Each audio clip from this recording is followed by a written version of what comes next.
सुनू समझयो सरकार, हम छी गरीब अपार, हम छी गरीब अपार, कनी करियो विचार भोजन बेर में, कनी करियो विचार भोजन बेरा में।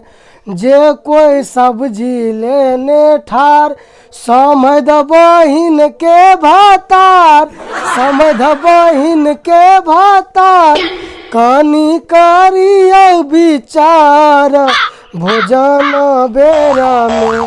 जे कोई सब्जी लेने ठार, कौन सब्जी? पनीर की सब्जी। जे कोई मटर पनीर लेने ठार, बरतिया बहिन के भातार, बरतिया मौसी के भातार, कनी करियो विचार भोजन बेर में, कनी करियो विचार भोजन बेर में। जे कोई पापड़ लेने ठार, मनोजवा बहिन के भातार, मनोजवा बहिन के भातार, कनी करियो विचार भोजन बेर में। जे कोई पूरी लेने ठार, जे कोई पूरी लेने ठार, समधी बहिन के भातार, समधी के नानी के भातार, समधी नानी के भातार, कनी करियो विचार भोजन बेर में।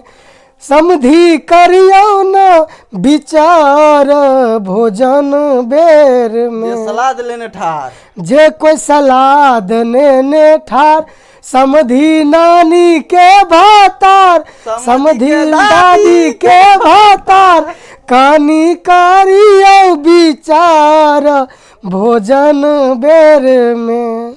जे कोई रसगुल्ला लेने, वो तो कहबे फेर करी। से कहब ना। जे कोई रसगुल्ला लेने ठार, बरतिया मामी के भातार, ओकरा बहिन भातार, कनी करियो विचार भोजन बेर में।